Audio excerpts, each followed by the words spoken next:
Hello friends, welcome to honey Chittu. Chapati, naan, parotta, idli இது எல்லாத்துக்குமே சூப்பரான சைட் டிஷ்ஷு. மஷ்ரூமில் ஒயிட் குருமா ரொம்ப க்ரீமியாகவும் இருக்கும். இது என்னோடய ஸ்டைலில் ஈஸியான மெத்தடில் எப்படி செய்கிறதுன்னு பார்த்துடலாமா? இதை செய்கிறதுக்காக ஒரு மஷ்ரூம் பாக்கெட் வாங்கியிருக்கேன். இது மஷ்ரூம் எடுத்து நல்லா கழுவிட்டு இது போல் எனக்கு தேவையான சைஸுக்கு கட் பண்ணி எடுத்து வச்சுக்கலாம்.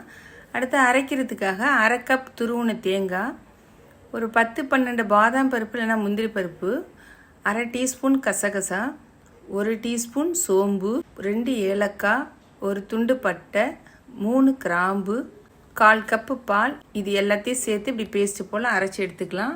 இப்போ ஸ்டவ்வை ஆன் பண்ணிவிட்டு ஒரு கடாய் எடுத்து வச்சுட்டு 1 டேபிள் ஸ்பூன் வெண்ணெய் சேர்த்துட்டு வெண்ணெய் உருகுனதுக்கப்புறம் ஒரு பெரிய வெங்காயம் நீல வாக்கில் கட் பண்ணி அதையும் சேர்த்துக்கலாம். 2 கீறி விட்ட பச்சை மிளகாய், இது 2ஐயும் சேர்த்து நல்லா வதக்கிட்டு 1 டீஸ்பூன் இஞ்சி பூண்டு பேஸ்ட்டு, அந்த இஞ்சி பூண்டு பேஸ்ட்டோட பச்சை வாசனை போகிற அளவுக்கு நல்லா வதக்கி விட்டுட்டு நம்ம ஏற்கனவே காளான் கட் பண்ணி வச்சுருந்தோம்ல, அந்த காளான் சேர்த்து ஒரு 3-4 நிமிஷம் நல்லா வதக்கி விட்டுடலாம். அப்போ அதுலேயே கொஞ்சம் தண்ணி வந்துடும். அதோடு நம்ம ஏற்கனவே அரைச்சி வச்சுருந்தோம்ல தேங்காய் பேஸ்ட்டு, அதையும் சேர்த்துட்டு அந்த மிக்ஸி ஜாரை கழுவிட்டு அந்த காளான் மூழ்கிற அளவுக்கு தண்ணி சேர்த்துக்கிட்டு தேவையான அளவுக்கு உப்பையும் சேர்த்துடலாம். இதை நல்லா கலக்கி விட்டுட்டு ஸ்டவ்வை நம்ம மீடியம் ஃப்ளேம்லேயே வச்சுட்டு மூடி விட்டுடலாம். ஒரு 8-10 நிமிஷம் வரைக்கும் நல்லா கொதிக்கட்டும்.